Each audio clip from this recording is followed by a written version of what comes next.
Hey Coach G, what's the biggest mistake runners make? I think the biggest mistake that runners of all levels, from beginners through to elite athletes, is that they run their easy days too hard. So essentially they're running too much at a harder pace than they need to. And what are the benefits of running easy? Yeah, good question, Sarah. Look, there's lots of benefits of running easy, and the main benefits are a couple of things. Number one, if you keep your easy days easy, you can run more often because you're putting less stress on your body and you can back up the next day. Secondly, the aerobic development, so the mitochondria, that efficiency of running, you get just as much benefit running easy as you do sort of in that nagging sort of pace. So all those benefits with your heart and becoming a better runner can be done at, say, 5:30 pace for certain runners, for example, than trying to run at, say, a 4:45 for a certain runner.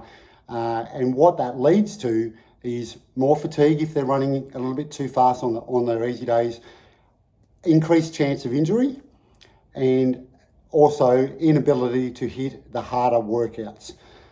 They are the main things that you'll find if you try and run too fast every day.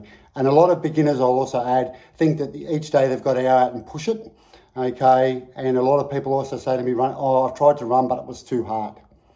And often it's because when they've started, they've tried to run a little bit too fast. So the body's not used to the effort. And when we run, if we run too hard early, our heart rates increase. And it feels really hard. We get out of puff and we think, well, this running cape is no good. But if we just slow down and really back off the pace, you'll build up that endurance base. It's easier on the body, less stress, and you'll actually enjoy it as well, which is a big part of running. And you'll still get all the benefits that we've just spoken about. That's really interesting. How do I run easy, and why does running slow make you faster?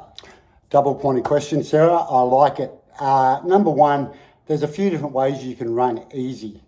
The simplest way for most people is the old talk test. When you go out for a run, can you talk to somebody? Now, if you're not running with someone, that might be an awkward one-way conversation, talking to yourself. But that's a very simple way to do it. A lot of people might know about zone 2 or heart rate training, and that's a really good way of forcing yourself to slow down a little bit and being in what we call the aerobic zone. That I won't go into too much detail today, but there's different zones depending on your age, your gender and your fitness level. But by working within that zone, you're getting all those great benefits that we spoke about before: running efficiency, aerobic capacity, without those extra stresses. So that's a really good way to do it. And the third way, which is the way I like to coach, is by working out, say, your 5K race pace. I'll then work out your zone 2 according to your pace. So if you see on any of my coaching with your session and you think the pace is a little bit slow, that's because you're in that sort of zone 2 pace according to your maximal speed. Well, I'm going to go and run my easy runs easy now. Thanks, Coach G. Absolutely, no worries. Well, as I said, and the last thing I'll just add is how do I get faster? By running slow and easy on your easy days, you can hit those key workouts. So that's probably the last thing I want to add there. If you're fatigued, going into, say, a 15 times 1 minute, you're not going to be able to hit those sessions as well. So by going easy on those days, you can hit those faster sessions. That sounds great.